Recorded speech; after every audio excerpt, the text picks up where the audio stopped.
Vamos tratar do tema direito constitucional. A gente sabe que estatisticamente, em relação a direito constitucional, muito se cobra em relação a direitos e garantias fundamentais e em relação ao tema administração pública, especialmente os temas correlatos aos servidores públicos. Eu tenho para mim que os aspectos previdenciários serão abordados nessa nossa próxima prova. Mas vamos lá, vamos dar uma olhada no nosso material ali para ver o que nós temos em relação ao conteúdo de direito constitucional e que será abordado aqui no nosso encontro.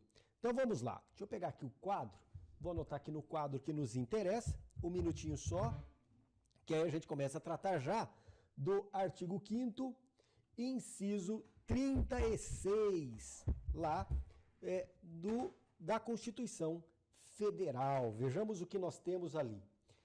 Olha o que nós temos. A lei não prejudicará direito adquirido, o ato jurídico perfeito e também a coisa julgada.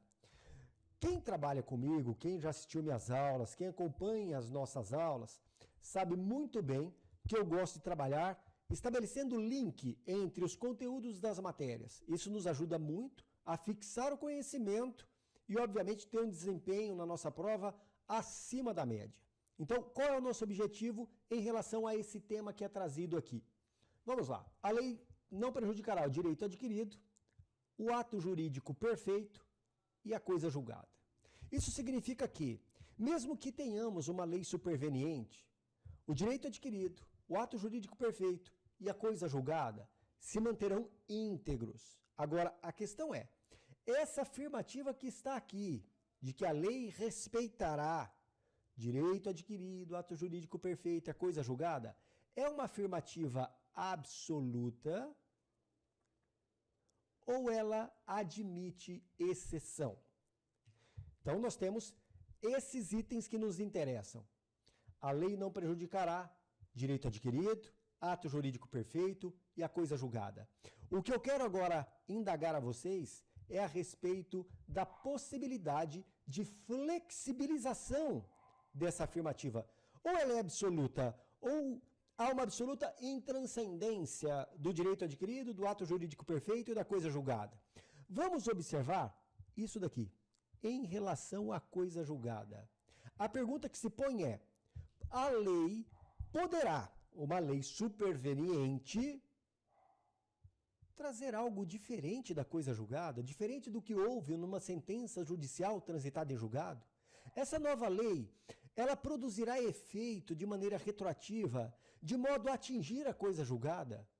Nós só poderíamos afirmar isso se houvesse na Constituição dispositivo correlato que nos permitisse afirmar isso. Quer dizer, o texto constitucional, ele precisa nos trazer essa possibilidade para que haja essa flexibilização. Com isso, nós teríamos o confronto entre dois dispositivos. Um que prevê a intranscendência do ato jurídico perfeito, do direito adquirido e da coisa julgada, e outro que permite a flexibilização dessa intranscendência. Vamos olhar o que nós temos no quadro em relação a isso e você já sabe do que eu estou falando.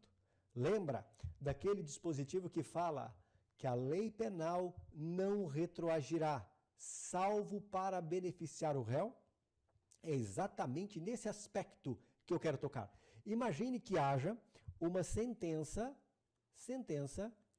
judicial transitada em julgado. Portanto, coisa julgada. E depois surja uma lei que beneficia de qualquer modo o réu. Beneficia o réu. Essa nova lei, ela irá retroagir.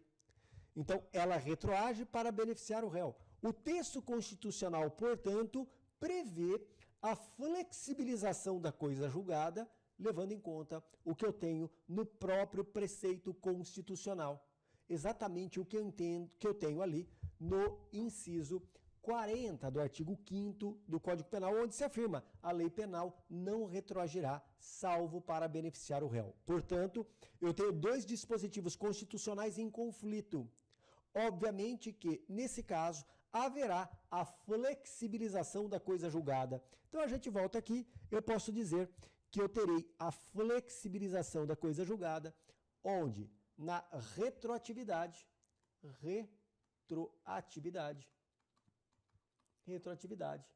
da lei penal benéfica. Agora, quando isso pode ocorrer?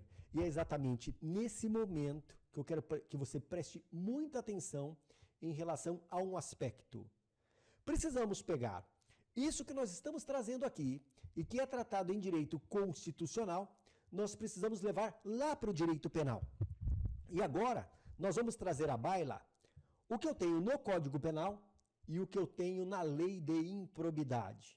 É exatamente isso, exatamente esse o ponto que eu quero trazer. Você se lembra do crime de denunciação caluniosa? Você se lembra disso? Crime de denunciação caluniosa que eu tenho no artigo 339 do Código Penal. Vamos dar uma olhada no material, porque em 2020, em dezembro de 2020, nós tivemos alteração desse dispositivo. E essa alteração do dispositivo do crime de denunciação caluniosa irá repercutir lá na lei de improbidade, mais precisamente no artigo 19 da lei de improbidade. Só que nós precisamos compreender esse tema num olhar dinâmico, olhando do alto, entendendo o que está acontecendo. Então, olha o que nós estamos fazendo. Estamos saindo da Constituição Federal, observando dois preceitos constitucionais, e nós iremos agora aplicá-los onde? No Código Penal e na lei de improbidade. E é exatamente dessa maneira que a gente precisa trabalhar para que você tenha eficiência lá na hora da sua prova, um olhar do alto. Por quê? Porque é necessário nessa prova, para o TJ de São Paulo, um desempenho extraordinário, especialmente nas matérias de direito. E é isso que nós vamos fazer.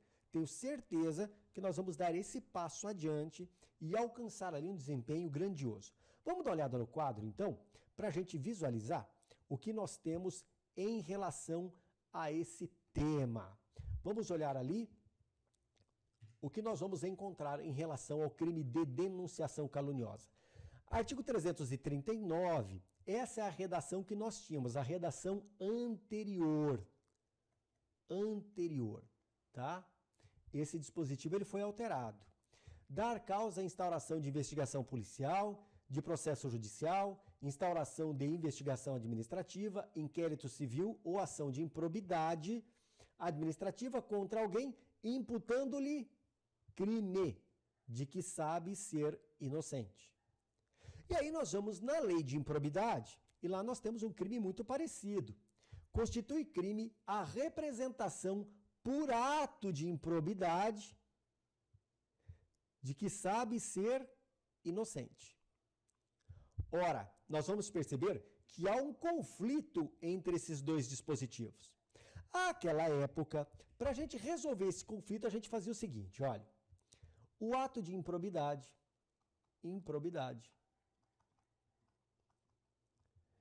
quando esse ato de improbidade constituía crime, e pode constituir crime ou não, quando o ato de improbidade era, ao mesmo tempo, uma conduta criminosa, e eu viesse a imputar ao sujeito crime, dando causa a uma ação de improbidade, e como que eu faria?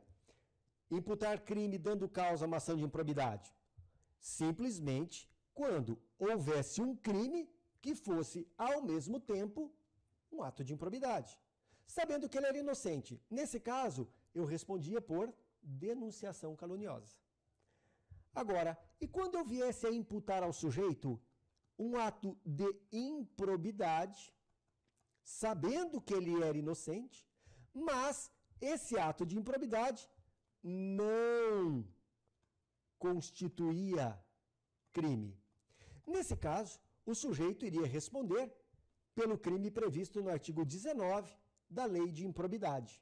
Ou seja, havendo a representação por ato de improbidade, sabendo que o sujeito era inocente. Então, qual era a distinção que me permitia separar os dois crimes. Denunciação caluniosa, havia imputação de crime, que era ao mesmo tempo ato de improbidade, então eu responderia por ter dado início a uma ação de improbidade, tendo imputado o crime. Se eu imputei um ato de improbidade, sabendo que o sujeito é inocente, mas esse ato de improbidade não era crime, eu responderia pelo crime do artigo 19 da Lei de Improbidade. Agora surge um problema. Vamos lá. Vamos observar a atual redação da denunciação caluniosa, redação que foi dada pela Lei 14.110 de 2020, portanto de dezembro. Vamos fazer a comparação. Olha, dar causa, e aí eu vou direto ao ato de improbidade, tá? Dar causa à instauração de ação de improbidade contra alguém imputando-lhe crime ou infração ético-profissional ou ato ímprobo. Ora, então para haver a denunciação caluniosa, não é necessário que haja imputação de crime. Eu posso ter imputação simplesmente de um ato de improbidade. Mesmo que este não constitua crime, imputando a alguém um ato de improbidade, sabendo-o inocente, e com isso, dando causa à instauração da ação, eu responderei por que crime? Pelo crime de denunciação caluniosa. Obviamente que esse dispositivo aqui, ele perde razão de existência. Porque se eu imputo a alguém um ato de improbidade e, sabendo ser inocente, e dou causa a uma ação de improbidade, eu não respondo mais por esse crime. Eu respondo pela denunciação caluniosa. Então, nessa interpretação, é possível compreendermos que houve uma revogação tácita. Revogação tácita do artigo 19 da Lei de Improbidade. Agora, essa revogação tácita que decorre dessa lei nova, é uma lei nova que beneficia o sujeito? Você já entendeu que não. Por quê? Porque quando eu imputo a ele ato de improbidade, que não é crime, ele responde agora por denunciação caluniosa, cuja pena é de reclusão de 2 a 8 anos. Se isso viesse a ocorrer antes de dezembro de 2020, ele responderia pelo crime do artigo 19, cuja pena é de detenção de 6 a 10 meses. Portanto, essa alteração que eu tenho aqui em relação ao ato de improbidade não retroage. E por que não retroagirá? Porque é uma alteração maléfica, é uma alteração que prejudica. Então, olha o passo que nós estamos dando nesse momento. Preste muita atenção, olha o que eu vou dizer. Essa explanação aqui é uma explanação que vai um pouco além daquele conhecimento ordinário que nós temos. O que nós estamos fazendo? Nós estamos indo lá no texto constitucional, pegando 2 preceitos constitucionais, um que fala da intangibilidade da coisa julgada, ou seja, lei não prjudicará a coisa julgada, e o outro que flexibiliza essa intangibilidade, afirmando que a lei penal, quando benéfica, retroage. E agora nós vamos tratar num tema que nos interessa muito em relação ao direito penal, que é a alteração que nós tivemos recentemente, em dezembro de 2020, em relação ao crime de denunciação caluniosa. E o que eu venho mostrar? Eu venho mostrar que a alteração que nós tivemos nesse momento, em dezembro de 2020, essa alteração revoga tacitamente o artigo 19 da Lei de Improbidade. Essa revogação faz com que haja, evidentemente, uma nova lei penal que seja aplicada a determinado fato. Entretanto, essa nova lei penal, ela não é benéfica, ela não retroagirá em relação ao ato de improbidade. Portanto, os fatos ocorridos anteriormente serão regidos pelo artigo 19 da Lei de Improbidade. Após dezembro, os atos vêm, dezembro de 2020, os atos vêm agora ser regidos pela nova lei. Então a gente tem que tomar muito cuidado.